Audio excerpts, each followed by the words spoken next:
How many of you here have ever thought too far ahead? Man, guys, you know what I'm talking about. You see a good-looking lady across the street, and you already picture her in a bikini before you even know her name.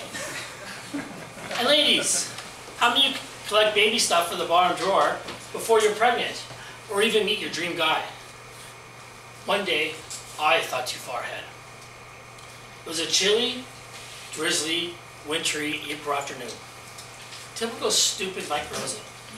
Late again, rushing to an interview downtown.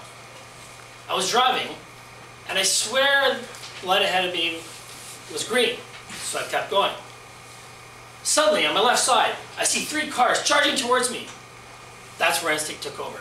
I quickly slammed on the brakes and swerved to the right. Bang, bang, bang! It was too late. The damage had been done. I started to worry. Oh no, what did I just do? How could I be so stupid? Is my car wrecked? How am I going to get around? My brother owns this car with me. If he finds out, he's going to kill me.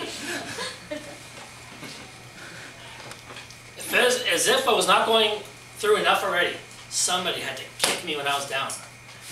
Suddenly, 3 young, rugged, blue-collar guys came in the car and started charging towards me. These are the kind of guys you don't want your kids around. Get out of the car! Get out of the car! You're dead! You're dead! This was one of the scariest moments of my life. I wanted to just curl up in a ball and disappear. The funny thing was, it wasn't the accident that was going to kill me. It was these guys. These guys were angry and wanted to beat me up. Suddenly, a cop came to my rescue. "Settle down, guys," he ordered. "Well, what happened, officer?" I asked urgently. "You ran a red light." Those are the words he said.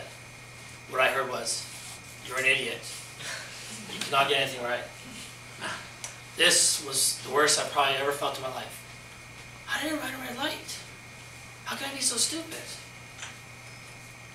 I'm really sorry, officer. I don't know what happened." "Don't worry. I won't give you a ticket." "Yes, sure." The 2 guys started to calm down, except for one of them. "Man, you smashed my new car, and I'm late for work. What the hell's wrong with you? You're such an idiot." "I'm really sorry. I feel horrible. Is everyone else okay?" Luckily, they were. "Man, you're lucky the cop was there to save you. Otherwise, you'd be seeing stars." I kept trying to say sorry to the guy, but nothing was good enough. He was such a difficult and aggressive individual. I should have told him to shut up. Stupid Mike Rosen just sat there like a whip in silence. My trembling hand exchanged insurance information with the guys. My voice was quivering. I was cold. My shoulder and back started to ache. Already a wreck, I had to gather my stuff from my car since it wasn't drivable. I called my friend to pick me up, and I waited in the police station until he got there. All this was 15 minutes. It felt like hours. In the police station, I had some time to reflect. What happened? How did I run a red light? How was I so stupid? Was I speeding or driving aggressively? No. Maybe I didn't see clearly. Well, I was, since I was wearing my glasses. What was it? You know what I did? I had been looking at the intersection 1 block too far ahead. So that light turned to green from red, so I continued. But the light ahead of me was red. I went straight through it.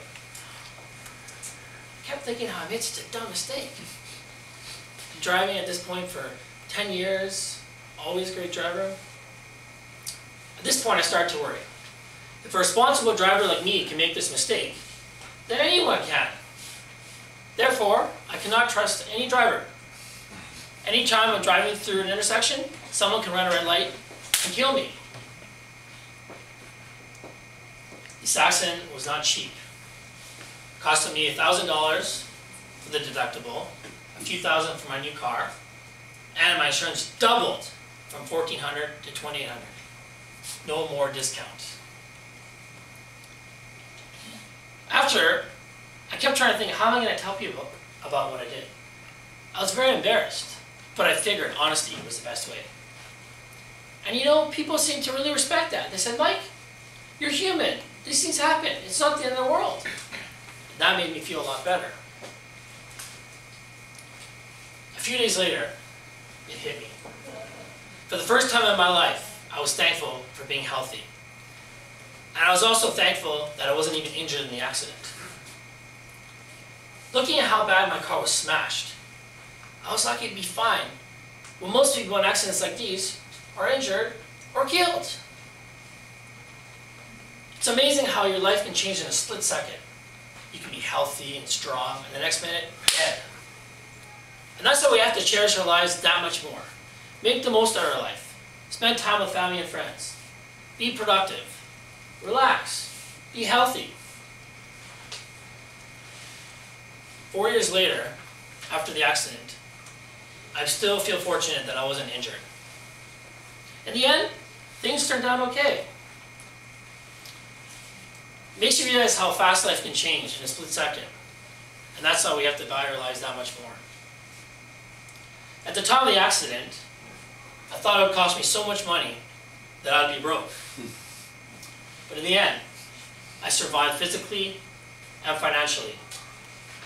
I realized that losing money is nothing compared to the value of your health or your life. I'm now more positive day to day because of this, and I now live my life more fully.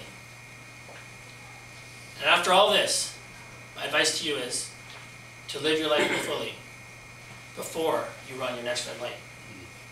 Mr. Chair.